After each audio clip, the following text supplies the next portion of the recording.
video series. We're going to go much slower, much more detail. The book we just passed out, The Long War Against God by Henry Morris, is just an excellent book. One of the best I've ever seen, tracing the history of evolutionary thought. See, evolution didn't start with Charles Darwin. It started with Satan in the Garden of Eden. And he traces it up through all the different Eastern religions and everything else. And I want you to turn to page 60. Because last week we were talking about how evolution and racism tie together. By the way, the book is normally $13 in softback. It's enlisted in our catalog. It has hardback for like $21. I think our cost is like $10. If you're in the class and you want to get one for $10, you're welcome to do that. Well worth reading. I would say one of the top 10 books I've ever read. This would be it. It's that good. I've only read 11 books. Page 60, it covers how all the people were racist at the time when evolution became a popular theory. Last week we left off talking about how the Aborigines, were persecuted and slaughtered just because they were Aborigines. They thought they were inferior. How many have seen the movie Quigley Down Under? Where the marksman goes to Australia and they hire him to come down there and start shooting these Aborigines. People really did that. They would round them up and shoot them like cows. One of the arguments that the evolutionists had was the Aborigines are inferior because their jaws are bigger. Here's a picture of an Eskimo jaw. The head of the jaw is much thicker. And a dentist would look at this and say, wow, what did this guy eat? Well, Eskimos, like the Aborigines, are nomadic, and the Aborigines travel around. They don't have homes, and they don't want to carry a toolbox around everywhere they go. So they use their teeth constantly as a vise, or as a pliers, or as a scissors, or whatever. That's one of their primary tools. Okay, and so they're always holding things. Like you want to strip the meat off the bone, you clamp the bone in your teeth and pull the meat off, or strip the bark off a tree branch for something. That's your vise. Okay, your portable vise. Any bodybuilder will tell you, the more you use the muscles, the bigger the bones grow. As you pull on the muscles, well, you can see from here, the muscle pulls on the bone responds by sending a message to the brain saying, look, you better send some more material down here. We got to build this bone stronger to withstand this pressure. Now, of course, it's a much slower process. You can build up bigger muscles quickly, but bigger bones take longer. But people really do get bigger bones as well as bigger muscles. Ask any biology teacher or go to any, Gray's Anatomy. We'll talk about that, I believe. But because the Eskimos and the Aborigines use their teeth all the time for a vise, their jaws are actually thicker and heavier duty than the average person.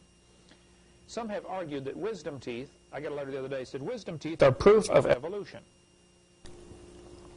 I wrote back and I said, well, there's a couple of flaws in your thinking. First of all, wisdom teeth is losing something, not gaining something, Secondly, if man used to develop slower when God first created the world, 6,000 years ago, they might have been, didn't enter their teenage years until they're 20. And, didn't get married till they're 60. I mean, all you got to do is look at the dates in the Bible. So I think it was just a long, slow, lazy childhood, delayed maturation. Another factor to consider, there was so much to learn. Think how many plants and herbs and uses, Adam was pre-programmed with, or learned from talking to God, and then Adam had to pass this knowledge on to his kids, and they have to pass it on to their kids. I mean, in one sense, I learned so much from my dad. It was just incredible. We built houses together and worked on cars together, and even when he was, 70 years old, it was neat to talk to him because he knew so many things. It's like, wow, I didn't know that. Here I am, 35, and he's 70, and it's like, wow, Dad, that's neat. I didn't know you knew that. Well, Adam lived to be 900, plus came pre-programmed. So I just suspect before the flood came, I don't have a chart up here, but before the flood came, the people were developing much slower. You were a kid for 20 or 30 years. No, not a care in the world. Enjoy life, a lot to learn, but just basically have a wonderful time enjoying God's creation. So if the people were before the flood were 8, 9, 10 feet tall, like we covered on seminar part 2 of our series, that there's certainly some indication that they might have been, at least some were that big. Their jaws are bigger. Now you have room for that extra tooth. It's not a problem. The only reason it's a problem today is because we're probably genetic dwarfs compared to what we used to be. The Chihuahuas and the pug, and the little dogs that they've bred to be real tiny, have all sorts of problems. Because the gene pool is still trying to make them grow something bigger that is not, there isn't room in their body now. Well, that's what the wisdom teeth are. They're the opposite of evolution. They're proof of a much better original creation. So the Aborigines, though, were hunted, they were killed, they were enslaved, they were treated just like animals. Some missionaries tried to work with them and did an amazing job. I mean, many Aborigines were saved, got civilized, whatever that word means, and made great Christians. There are Aborigines churches over there today in Australia.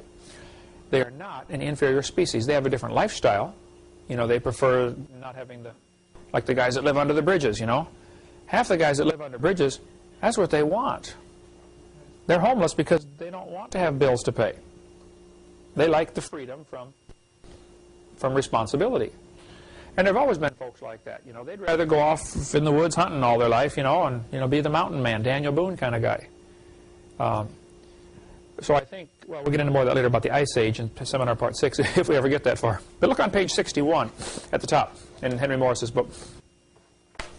It was not only Darwin and Huxley, the two top evolutionists, who were racists. All of them were. This fact has been documented thoroughly in a key book by John Haller, appropriately called Outcasts from Evolution. One reviewer of this book said, "This is an extremely important book, documenting, as it does, what has long been suspected and ingrained firm and almost universal racism of North American men of science during the 19th and into the 20th century. Ad ab initio. Afro-Americans were viewed by these intellectuals as being in certain ways unredeemable, unchangeable, irrevocably inferior." This is what they said. The quote we read last week, go to the bottom of page 60, just before that. This is what Huxley said. We only read part of the quote last week. "No rational man, cognizant of the facts, believes that the average Negro is the equal, still less the superior of the white man.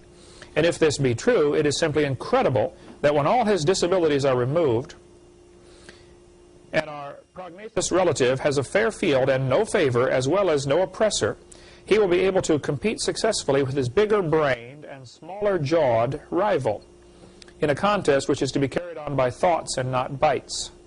In other words, if it involves biting or, you know, strength-type contest, they might be better, but if it involves thinking, the white man is better. That's what he's saying right here.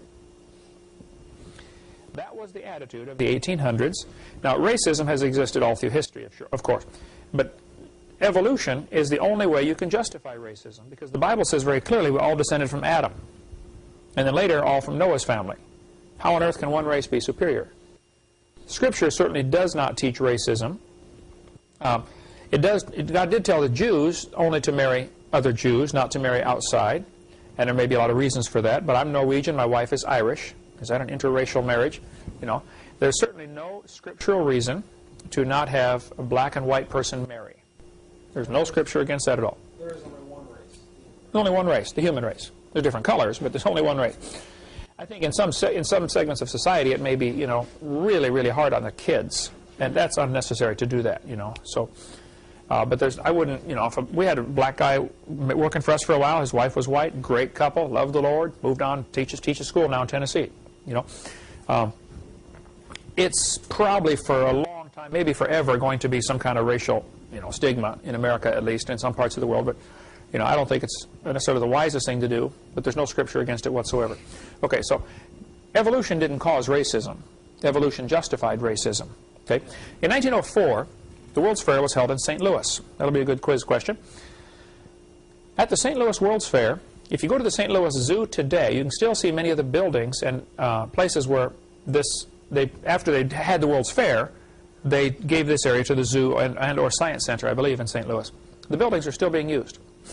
One of the displays had 2,000 what they called primitive people on display to demonstrate their lack of evolutionary progress. Indians were put on this display, pygmies from Africa. There was a whole pygmy village set up at the St. Louis World's Fair in 1904. Dead or alive? They had them living there, you know, doing their little things, you know, making their stone tools, and people would come by and watch them. Oh, isn't that cute? You know, what a shame. He's so inferior. He's so stupid. If only he wasn't black. If only he was like us white people. You know? Wow. I mean, that's what was, and that's in America, in St. Louis, 1904. Anthropologists designed the entire display. Ota Benga was one of the pygmies from Africa. He was taken away from his wife and 2 children and put in a cage with chimpanzees. He lived with the chimpanzees, not all the time. He got out, you know, from time to time. But he got converted. Somebody led him to the Lord, but he just never could get over this stigma. Oh, you're the guy that was in the cage with the monkeys. Ha, ha, ha. He ended up killing himself, committed suicide. This attitude, though, even into the 1900s, even into the last century, was because of evolutionary thinking. Theodore Roosevelt, as good a man as he was, and he was a great godly man in many ways, okay, and certainly a great patriot in many ways, he was strongly influenced by the evolution theory. He believed the Indians were an inferior species. Most people believed that back in those days. And if you look at some of the old westerns, you know, they often called the Indians savages. And they portrayed them as, you know, wicked, evil savages. Really, there are very few movies about the Indians that portray them as the good guys. It's almost always the bad guys. I can remember as a kid growing up, you know, we played cowboys and Indians. It's just, everybody did. I don't know back in your era if it was that way or not, but the movie Dances with Wolves is, you know, one of the few movies that portrays the Indians as the good guys and the white people as the bad guys. It just is sad that what happened. We visited in Arizona and right near the Four Corners, an Indian reservation, and I have spent, I don't know, quite a bit of time, I guess, talking with Indians and discussing their religions and their beliefs and stuff like that. There still today is a stigma with some people versus the Indians. Some people still think they're inferior for some reason, you know, genetically inferior. And what's happened because of the dumb things we did to the Indians back in the, you know, 1800s, it's about like the welfare for the black people, or for primarily the black people. It has just destroyed their work ethic in many cases. It's destroyed their character, destroyed their families, because, you know, they don't have a father in the home. And 65%, I believe now, of black births are illegitimate. 65? 73 you heard today? The welfare has destroyed the whole black culture. I remember as a kid we had, you know, friends that were black, and they were hard-working like everybody else, you know, and took care of their family like they're supposed to, you know. It's so sad. And that's what happened to the Indians. So many of them now. When I was down in Chinle, Arizona, and in Farmington, New Mexico, for a couple of weeks working with the Indians there, a large percentage of them are alcoholics. They get their monthly paycheck and go drink till they run out of money. The man has no purpose, you know, in the family. So he's a drunk, and mom raises the kids. It's a matriarchal society. Welfare does that. Roosevelt said, Theodore Roosevelt said, "I wish very much that the wrong people could be prevented entirely from breeding. And when the evil nature of these people is sufficiently flagrant, this should be done." What's he saying there? You should sterilize them. And by the way, in the early 1900s, there was a lot of this going on. Many mental institutions would take people that they thought were mentally retarded, sterilize them, so they wouldn't have children. I mean, thousands, if not hundreds of thousands, this happened to. Lots of people, just forced sterilization. Roosevelt went on to say, "Criminals should be sterilized and feeble-minded persons forbidden to leave offspring behind them. The emphasis should be laid on getting desirable people to breed." This is exactly what happened with Adolf Hitler's thinking. We are desirable. And we happen to be the desirable people, so, you know, let's kill everybody else or prevent them from breeding.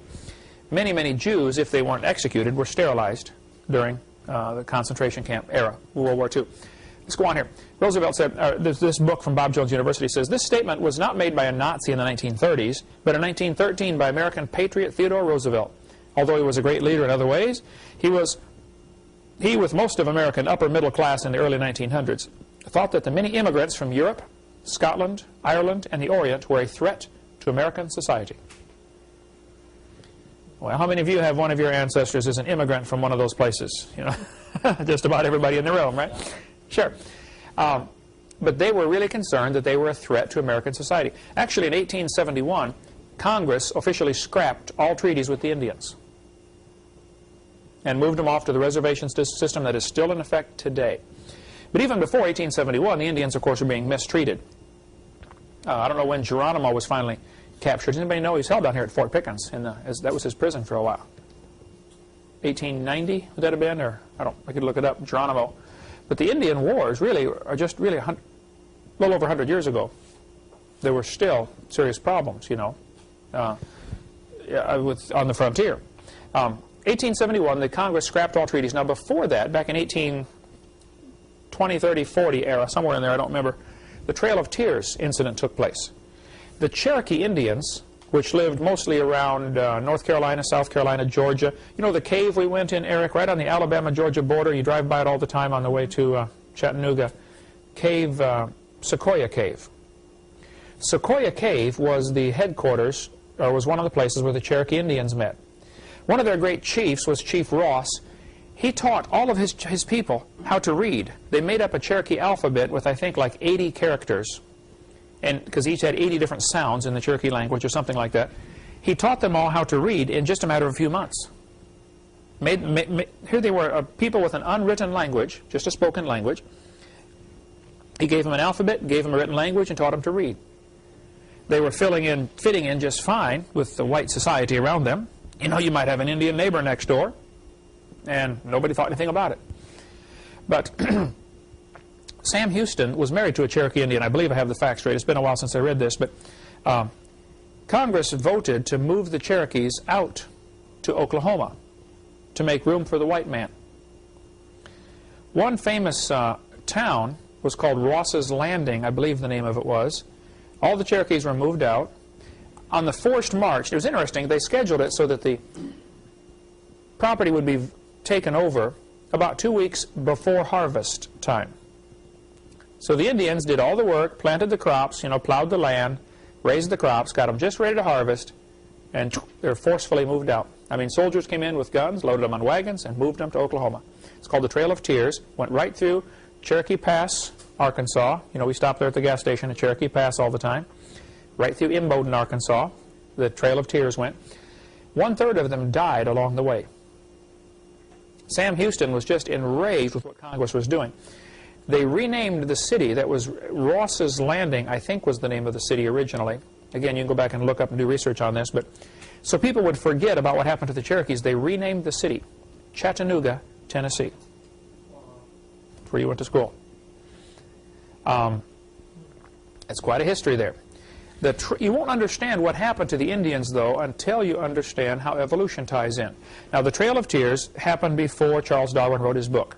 And I had an atheist write me a letter saying, "You're so stupid. Don't you know the Trail of Tears happened before Darwin's book was even written?" Well, he's the one that's stupid if he thinks Darwin started evolution. It started way before that. Okay, Darwin stole most of his ideas from his grandfather, Erasmus Darwin. No, I understand the Trail of Tears happened before Darwin's book came out, but still, what happened to the Indians was a result of the racism, which it can only be justified by a theory like evolution. The Bible is very clear in Malachi chapter 2, "Have we not all one Father? Hath not one God created us? Why do we deal treacherously every man against his brother?" I worked for 17 years driving a bus every Sunday and often Wednesday in an all-black neighborhood for church, bringing kids to church. When we were going to the campus church over here, I personally brought 50 to 60 kids every Sunday night in my van to Awanas. I would make 5 or 6 trips down to the Escambia Arms, to the ghetto, you know. People say, "Aren't you afraid to go in there?" Well, I suppose a little bit, but man, I enjoyed, and still enjoy, meeting with black people. They're friendly. You go to the door, you knock on the door, "Hey, come on in." They've never seen you in their life. They'll invite you in. People down, talk to them, they'll ask you for supper, you know, all kinds of stuff. I've knocked on who knows how many doors as, you know, an avid soul winner for 30-some years now. But I really enjoyed working in the black neighborhood. But one night, I couldn't sleep, so about 2 in the morning I got up and I went down to my bus route in Texas, Longview, Texas. Some drunk had been driving late that night and I thought he was going down the street, and instead he turned down the railroad track. He drove a short distance down the track, car bottomed out, stuck on the rails, you know. So several people stopped, and I saw the commotion, so I stopped my car. And we're trying to help push this car off of this railroad track before some train comes along, you know. And, of course, the drunk guy standing there by the car wondering, what's going on around here? And I got talking to this guy. We're trying to push this car off the tracks, you know. And he says, "What are you doing out here in this neighborhood?" He said, "That's all black neighborhood over there." I said, oh, yeah, I know most of those folks. You know, they ride my bus to church. I come in here all the time, visit with them, love them. He said, church? What do you take them to church for? I said, well, we get them saved, you know, and teach them how to love the Lord and serve God and do what's right. He said, saved?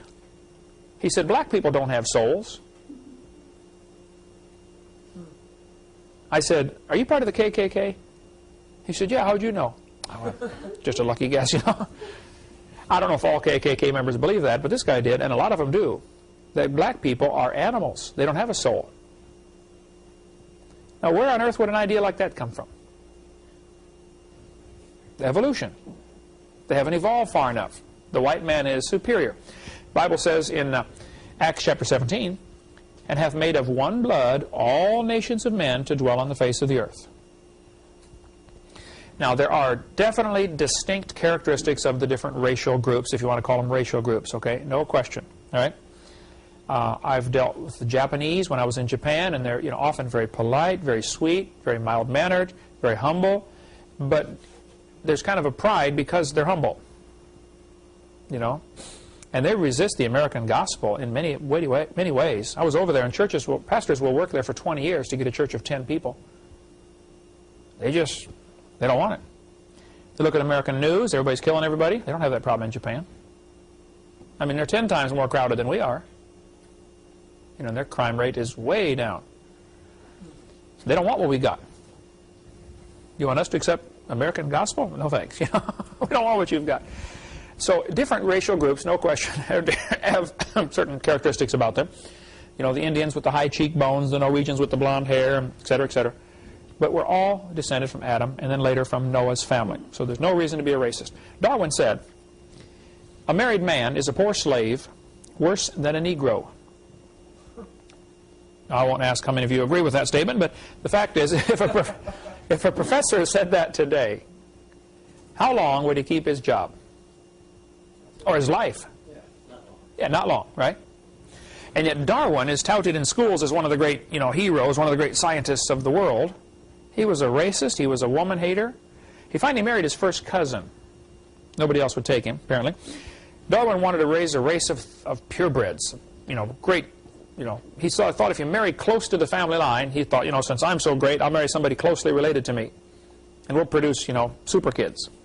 Well, it didn't work. Okay, you get a bunch of rednecks when you do that these days. Darwin. Yeah, we'll get to that in a minute. Darwin said, the chief distinction in the intellectual powers of the two sexes is shown by man's attaining to a higher eminence in whatever he takes up than can woman. Whether requiring deep thought, reason, or imagination, or merely the use of the senses and hands, the average of mental power in man must be above that of women. See, after Darwin wrote his book, Origin of Species, he later wrote another book called The Descent of Man. He actually wrote several books, okay? Progressively more atheistic.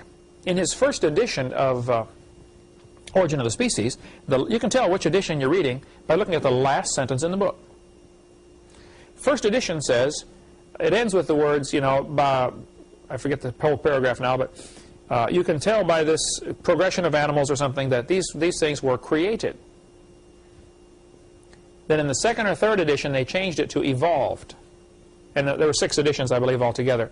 And the first one, or at least the first one, maybe the first 2, have the word created in there. Then they took that out.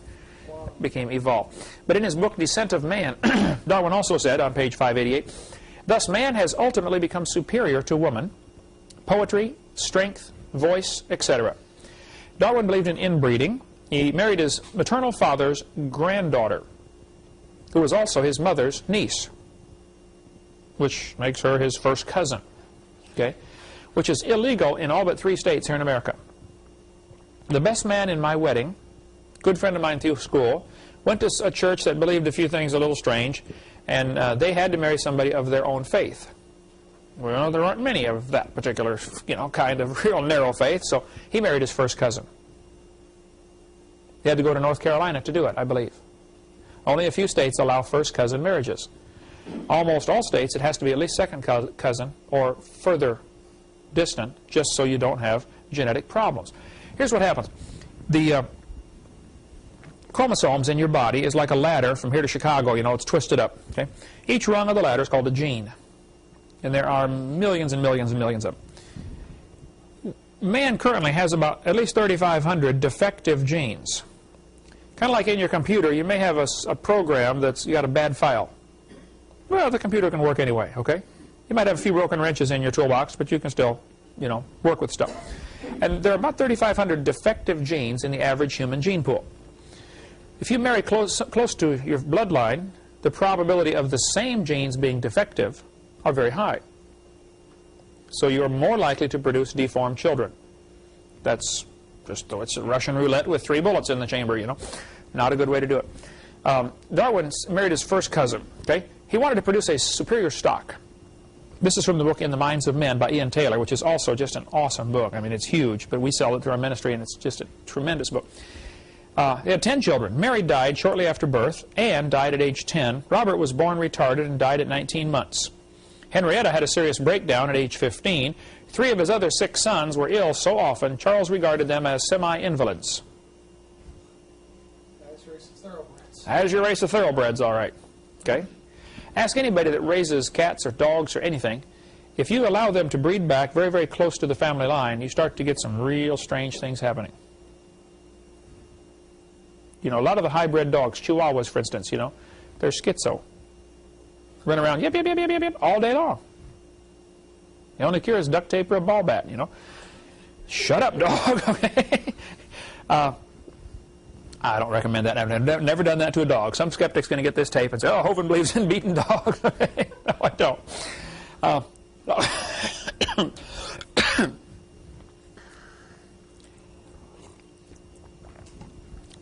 All right, so racism ties right in. Look on page 61 here. This whole section is about how the evolutionary theory in the book Along War Against God, how the evolutionary theory and racism just go hand in glove. Now, evolution didn't cause racism, and racism didn't cause evolution, but they certainly support each other. Okay? All through here you see quotes by major evolutionists about how racism and how all the major evolutionists of the 1900s were racist, which was acceptable. I mean, we still had white bathrooms and black bathrooms here in the South just 40 years ago. Right? You'd see signs, colored only. Pekin, Illinois, right near where I grew up. We've been through Pekin 1,000 times, you know. Used to have signs on the edge of the city. Black man, don't let the sun set on you here. That's in my lifetime. The town we were in yesterday, Eric, you know, Yeah, they don't allow blacks. Still, today, 2001, you know. There was one black kid at church last night, wasn't there? I was surprised. Yeah, the only black one in the whole town. And, Well, they lived about 45 miles away. oh, lived along, they had to bus them in. Yeah. Jay, Florida had that sign. Jay, Florida had a sign like that? Just not long ago. Till not long ago. Wow. Well, you know, the KKK is still real strong, you know, in some areas. That type of mentality, though, that because of a person's skin, he's inferior. Well, that's just flat stupid, okay? There's no scientific evidence to back that up. And that's just, that drives prejudice, you know, into people. And that just is sad that so many kids are raised with thinking that, you know. Dad teaches them that, and so they're going to believe it. Okay. Now, you can read through this if you'd like. Look at the quote in the middle of page 62, though. The Negroid stock is even more ancient than the Caucasian and Mongolian, as may be proved by an examination not only of the brain and of the hair, of the bodily characteristics such as teeth, genitalia, the sense organs, but the instincts, the intelligence. The standard of intelligence of the average adult Negro is similar to that of the 11-year-old youth of the species Homo sapien. This is Henry Fairfield Osborn, that was on the quiz from last week, the curator at the American Museum of Natural History. He was the guy who was going to introduce, this was one of the things they were going to introduce as evidence in the 1925 Scopes monkey trial. He was the guy going to bring in Piltdown Man as evidence for evolution at the Scopes monkey trial. This is Henry Fairfield Osborn, who was a big brand name evolutionist of his day. Now, evolutionists today have worked very hard to distance themselves from this kind of teaching. They will usually say, yes, they taught that 100 years ago, but we don't believe that anymore. And that's, hopefully that's correct, okay? But the fact is, this is just history. This is the way it was. Okay, racism and evolution go hand in glove. Okay, let's talk a little bit about how evolution is the foundation for communism. Switch gears here. All right. Before we do that, though, racism, of course, is a great way to get some people to kill other people. Great way. And that's one of Satan's goals. Lower the population to 0. Kill everybody. Now, God doesn't allow Satan himself to do it, so Satan has to get some of his assistants to do the dirty work for him. And so one of Satan's goals is get people to kill other people, and that's racism is a great way to do it, and evolution ties right into that. Okay, let's see how communism goes in with evolution. Humanist Manifesto was written in 1933. Good quiz question. That's the first Humanist Manifesto. They wrote a second one in 1973. Basically says a lot of the same stuff. Okay? Humanists here are declaring that they are a religion. Over and over in the Humanist Manifesto, which you can still buy from Prometheus House, I believe, is the name of the publisher, wherever that's at. I forget, I've got Humanist Manifesto in my library. But they start off by saying, you know, this is religious humanists. All through this document, they call themselves religious humanists. The courts have declared humanism is a religion. Humanism, basically, there's only two choices, okay? Two kinds of religions in the world, if you can call it that. There are those that say there's a God, and he tells us what's right and wrong. Now, who that God is it Allah or Buddha or Jehovah? You know, all kinds of them, okay? We believe we've got the right one. Of course, they believe they've got the right one. But the fact is, there are those religions who teach there is a God, and he decides right from wrong. And all we got to do is find out what he wants and do it.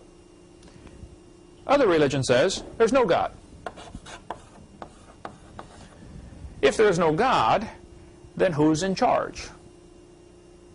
That's basically the question. Who is in charge?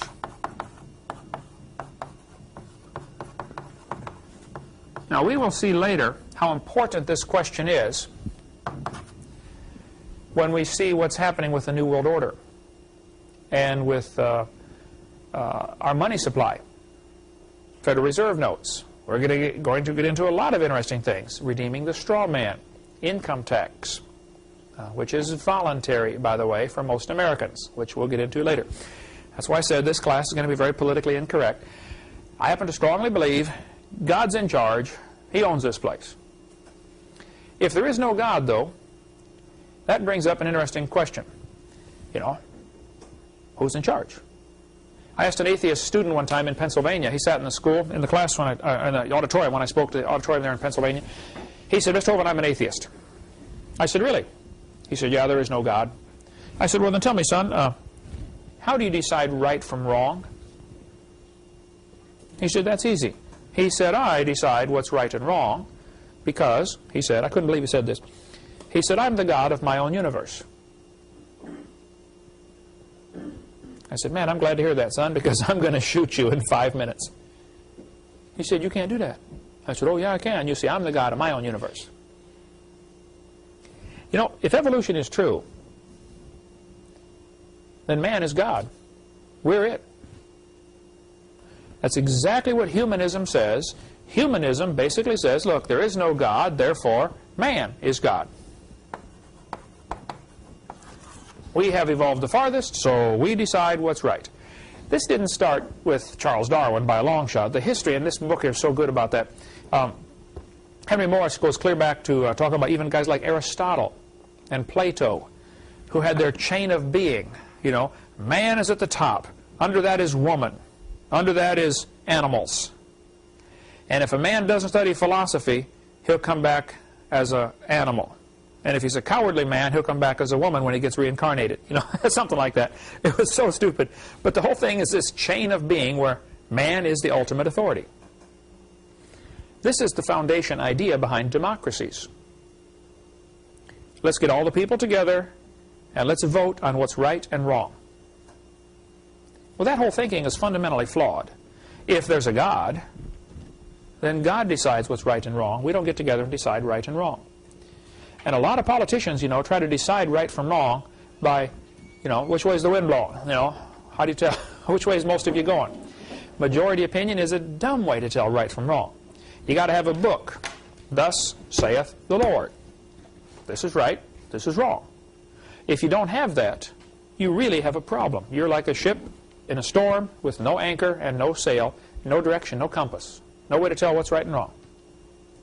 And that's the problem in America today, and that's the problem with American kids today. They don't have a guide and a compass. Here's how I tell right from wrong. Kids that are raised in Christian homes don't always turn out right, but most of them at least know there's a right and a wrong, and they know why. Now, whether they choose it or not is another story. But kids that are raised with the humanist idea that, you know, man is God, how are they going to tell right from wrong? Maybe that's why there's such a high percentage of immorality, premarital sex, you know, abortion, divorce, on and on and on. Go back to seminar part 1, you know, all the evils. So, Humanist Manifesto, number 1. This is the first tenet. This is what they start off. I think there were 10 planks in their manifesto, or 10 tenets. First one, humanists regard the universe as self-existing and not created.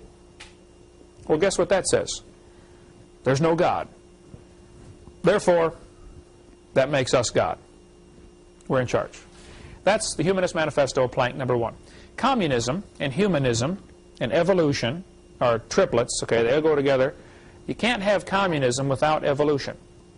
Last week I spoke in 6 different Russian churches in, where was I? Portland, Oregon, and Vancouver, Washington. The Russian whole system of communism that caused untold suffering to those people is based on evolution. The solution to fix Russia's problems is creation evangelism. Get the gospel in there and bring in the idea there's a creator. See, we had people come to America, the immigrants came to America for, you know, hundreds of years, and many of them brought with them what's called a Protestant work ethic. There's a God, I shouldn't steal, I should work hard, I should, you know, I should get the fruit of my own labor. The harder I work, the luckier I get. And that Protestant work ethic, as it's called, says, look, just work hard, don't steal from anybody, do right, and, you know, eat the fruit of your own labor. Drink water out of your own cistern, the Bible says. Okay, well, after the quick break here, we'll get into more on how communism and evolution tie together. And this will take quite a while as we go through the 10 planks of the Communist Manifesto and the 8 rules of revolution that the communists have for taking over a country. And we're going to get bogged down on some of these, I'm sure. But feel free to ask any questions if you'd like. Okay, quick break.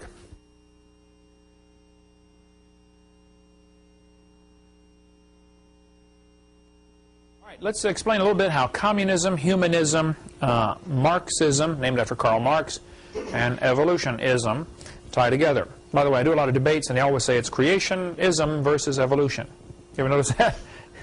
I say, no, it's evolutionism versus creation.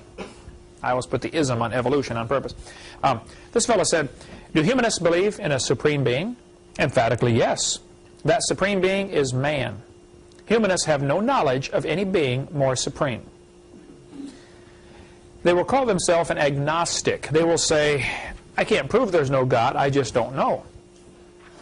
Agnostic is from the Greek word where we get our word ignoramus. I don't know. How appropriate, yes, agnostic, ignoramus, okay? I don't know. And guys like Huxley would not claim to be atheists, and a lot of professors today would not really claim to be atheists, they would claim to be agnostics, which means they just don't know. So make that a quiz question. What does agnostic mean? Don't know, or ignoramus. Either one would be sufficient there. In the American Humanist magazine, this fellow said, the turning point in history will be the moment man becomes aware that the only God of man is man himself.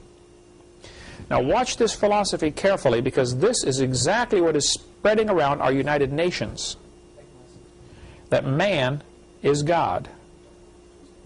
And you're going to see the worship of Mother Earth, or the worship of environment, as probably the world religion coming soon.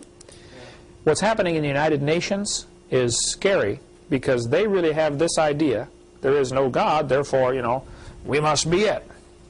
So we will get together and decide and vote on right and wrong.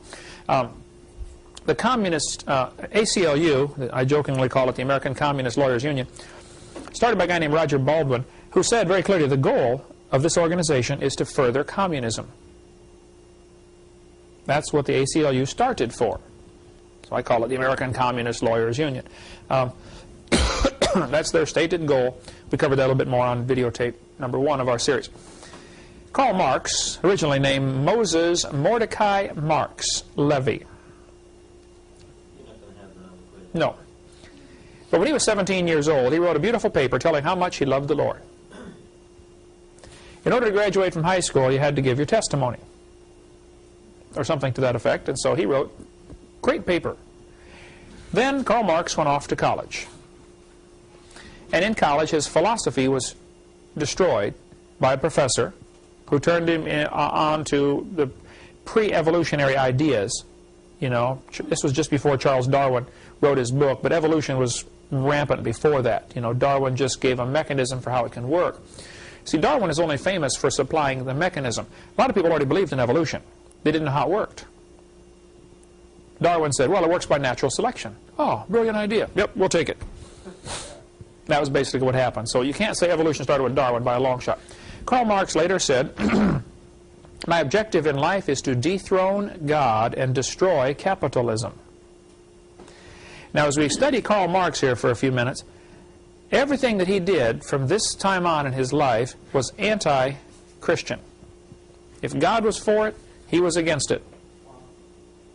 And you won't understand his 10 planks of the Communist Manifesto, and you won't understand the communist mindset until you see how evolution ties in. So when was he alive? I don't know when he died, but in mid-1800s, okay. He wrote his manifesto, and Brian and I were just arguing about this today. Was it 1846 or 1848? One of the dates, the date on our website is right. The date in my seminar, it's one of my slides, is wrong. I think it's 1848 is the correct date, but I'll look it up and check it out. One atheist said, you shouldn't trust anything Hovind said because you got the wrong date on something. You know. Oh, I said Congo was taken over by Belgium in 1880, and it was 1885. Therefore, everything else I say is not good. That's the kind of thinking these guys have, you know. Anyway, this professor at E.O. Wilson is a biologist at Harvard University, has taught for 4 decades. He said, as were many persons from Alabama, I was a born-again Christian. When I was 15, I entered the Southern Baptist Church with great fervor and interest in the fundamentalist religion. I left at 17 when I got to the University of Alabama and heard about evolution theory. And now he has been destroying students for 35 or 40 years at Harvard University that come through his class.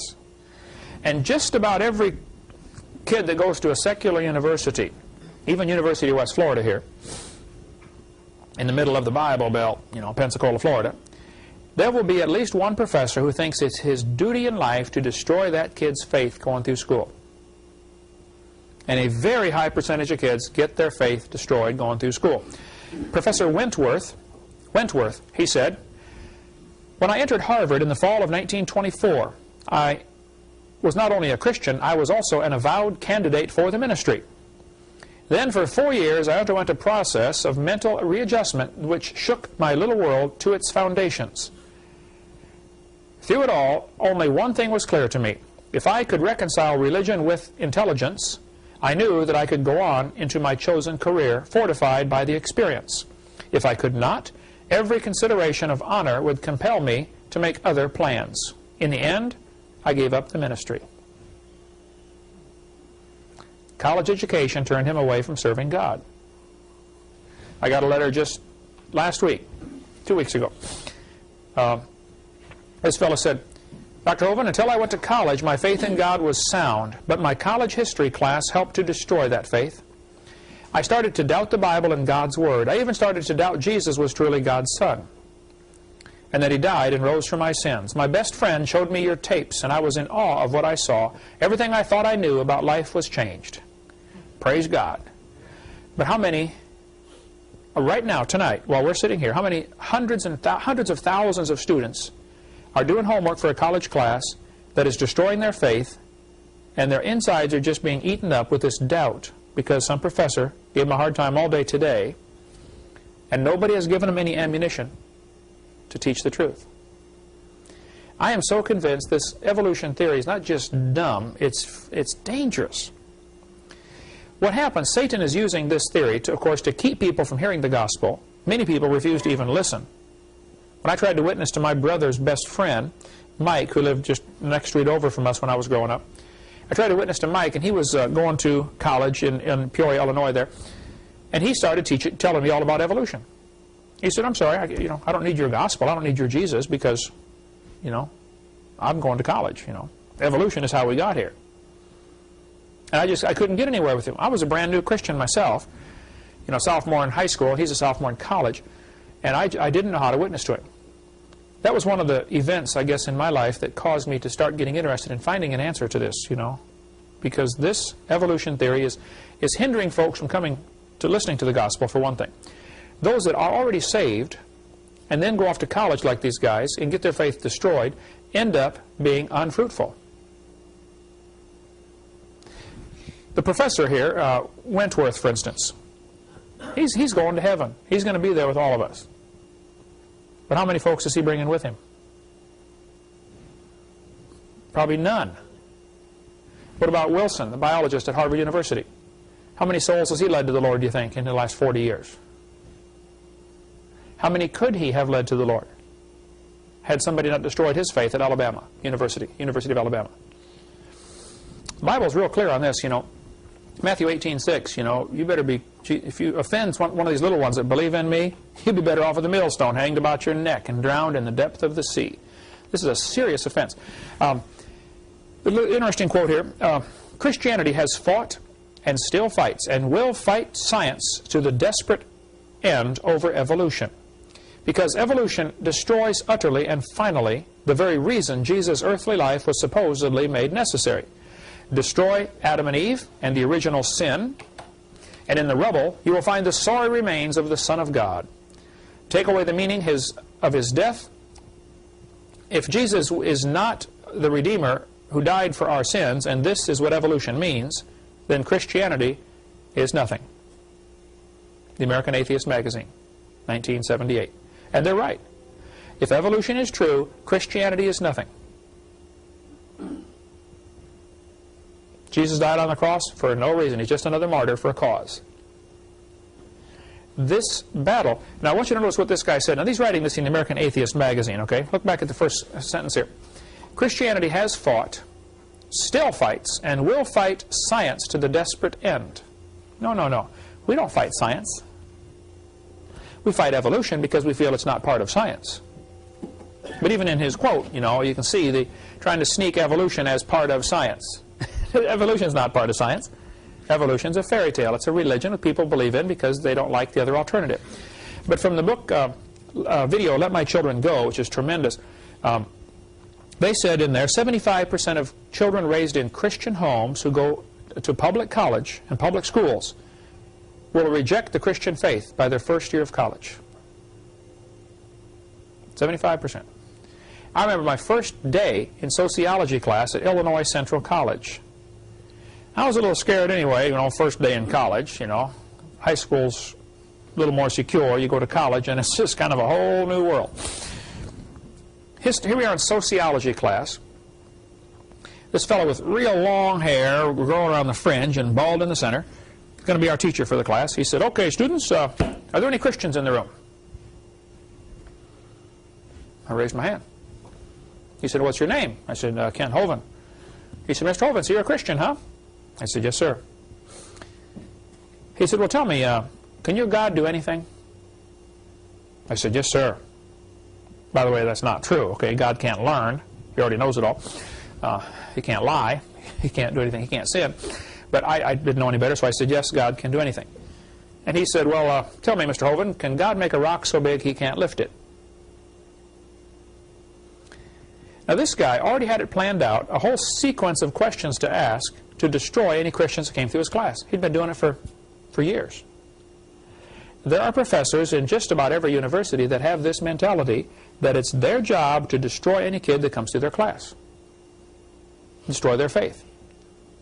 They're out there. The woods are full of them. Okay? Those guys ought to get an honest job picking peaches or changing tires instead of destroying some kid's faith as he comes through their class. By the way, can God make a rock so big he can't lift it? You're dealing with infinity here. I've learned how to answer the question now. Jesus often answered a dumb question with a question instead of an answer. I now say to him, you know what a line is? You know, in geometry, I taught geometry for years, a line is going forever in both directions. Never stops. They'll say, yeah, I know what a line is. Okay. A ray, this is a line. A ray goes forever in one direction. Starts at a point, goes forever in one direction. And they'll say, yeah, I know what a ray is. I say, okay, which is longer?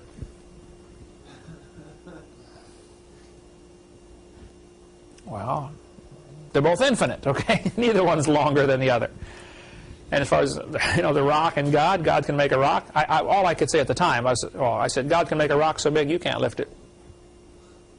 Which is still true, by the way. You can. But there's so many kids. I mean, we get letters and calls here. I don't know how many emails I get. Probably close to 100 a day.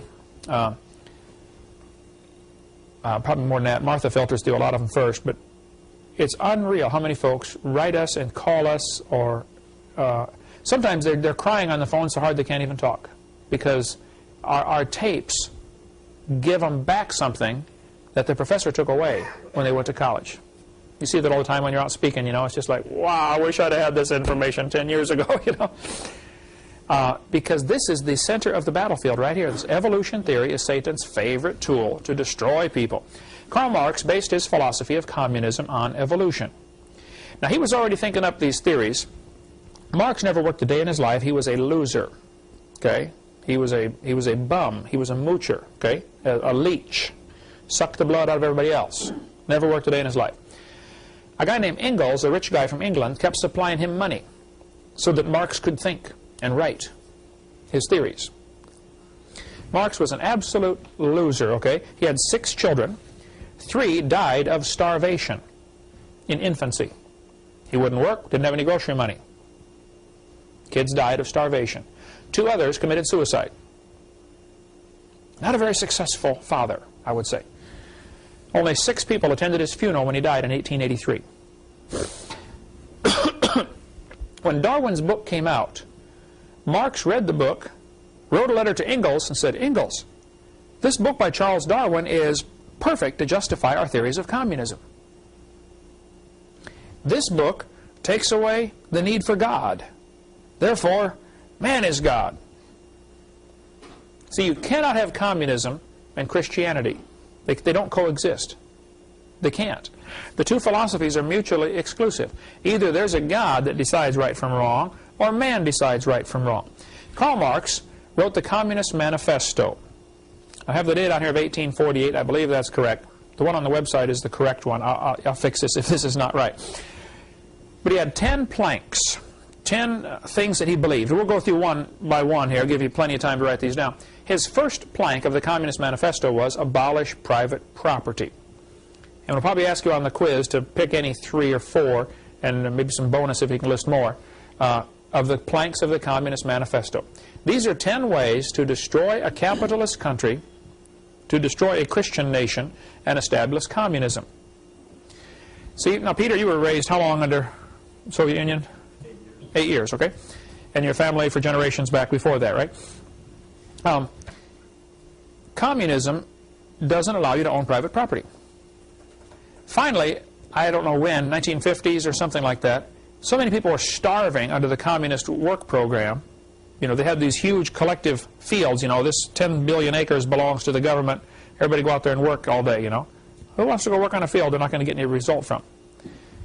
So even today, a huge percentage, I heard 70%, it may be more than that or close to that, of the food raised in Soviet collective farms never makes it to the table. It's either not harvested, oops, we forgot to harvest it, so it rots, or it's harvested and stored in huge piles and the rats eat a bunch of it, or the birds, they just store it in big piles, because it's not privately owned.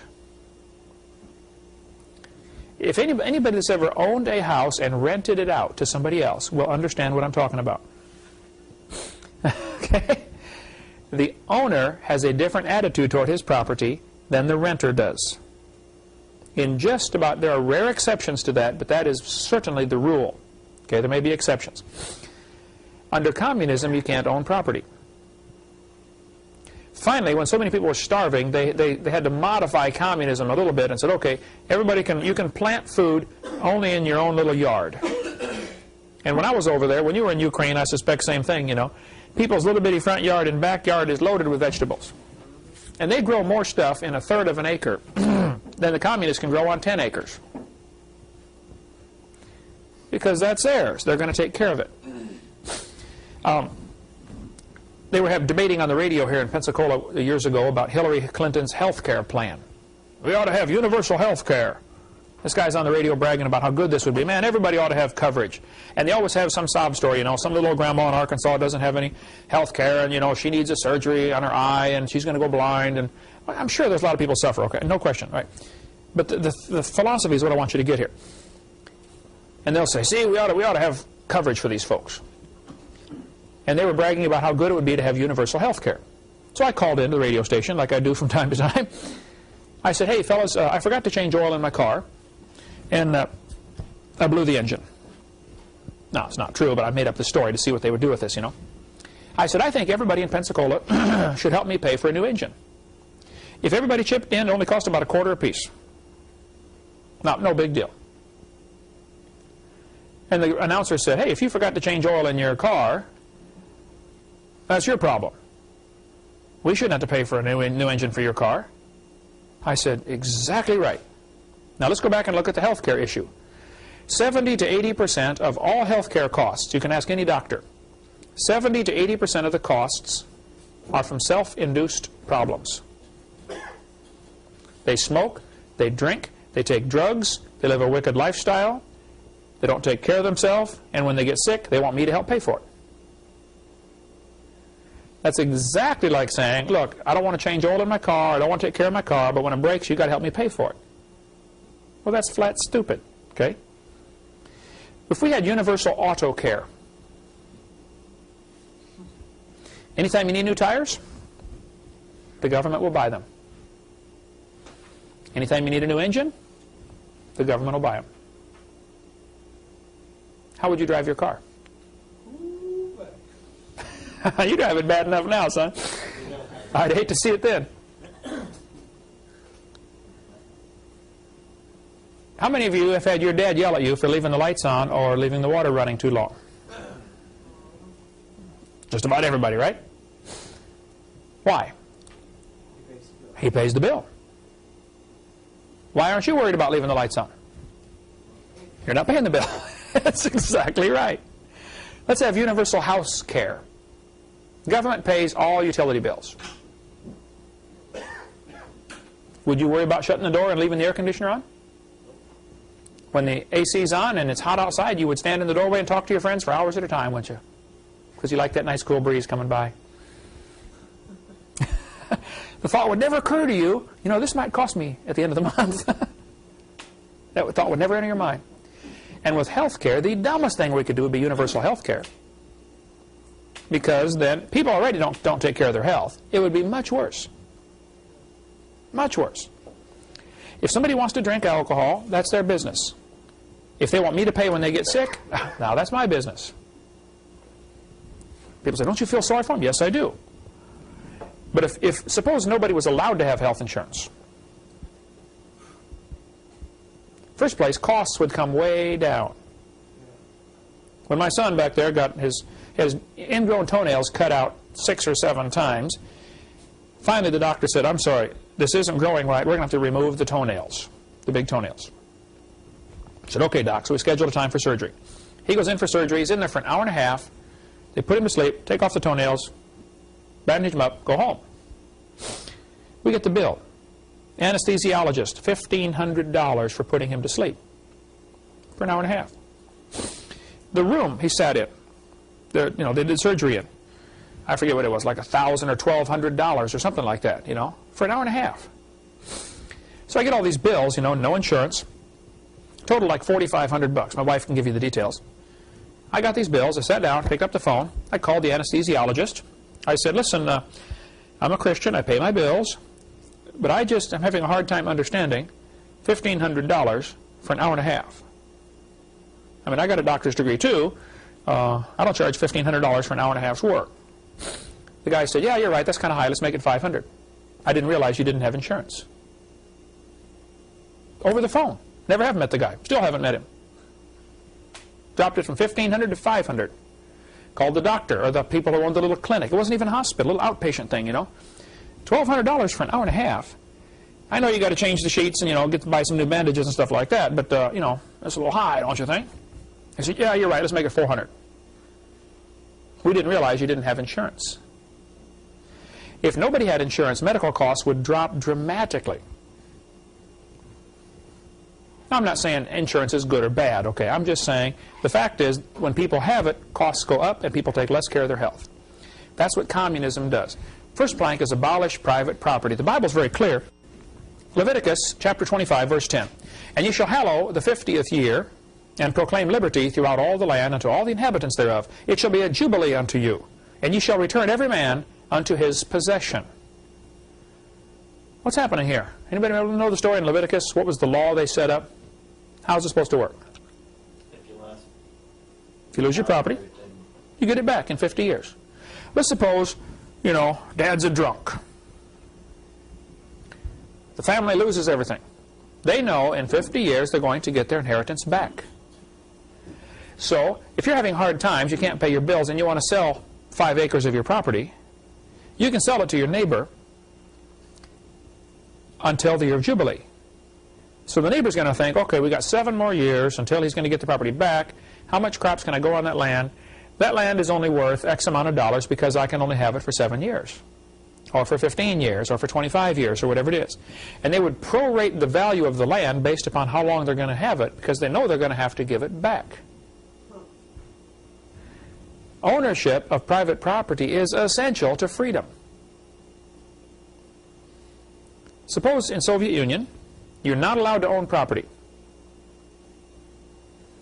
What's your incentive for working? I hope you saw it when you were there, but I saw it, the lack of a work ethic.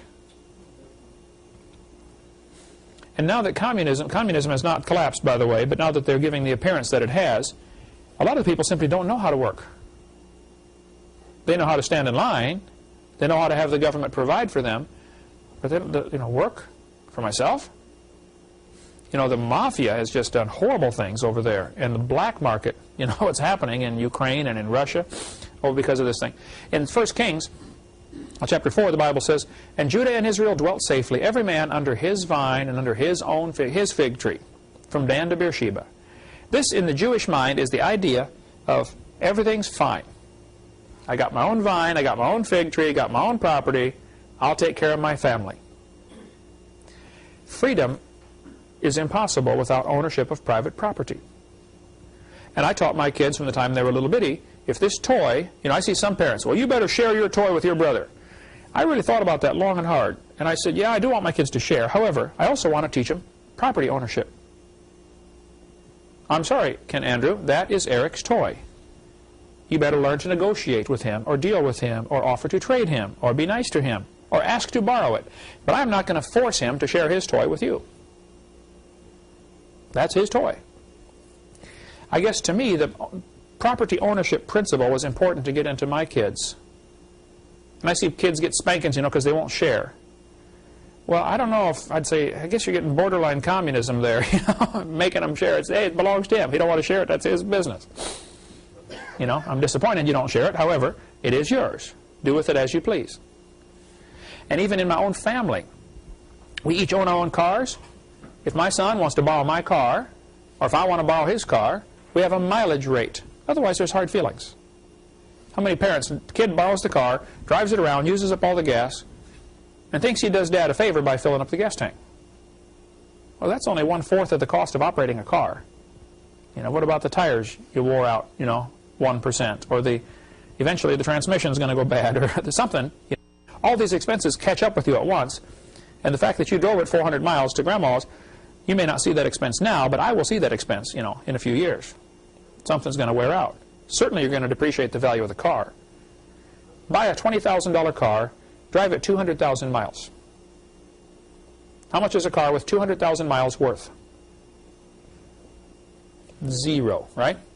You put them in the junkyard. Yeah. So just depreciation. You went from $20,000 to nothing. That's what, 10 cents a mile? It costs 10 cents a mile just depreciation. When you look at a car and you're going to buy a car, it says 1996 Ford Mustang, 50,000 miles. Wow. 1996 Ford Mustang, 150,000 miles. What does that do in your thinking to the value of this car? Well, guess what? It dropped 1 mile at a time. The more you drive it, the less it's worth. That's just plain and simple. So, private property ownership is essential. Karl Marx said, no, you have to take away private property. Communism won't work if people have private property. Our founding fathers had a philosophy in this country. Life, liberty, and pursuit of happiness was the slogan. Now, that was a mistake, okay? The original slogan was life, liberty, and property. Property ownership. The whole principle behind being able to defend yourself is the fact that you own your body and you can defend your body. If somebody breaks into your house to do harm to you and you shoot them, you're fine. Audubon Society, the president, Peter Burrell, said, "We reject the idea of private property."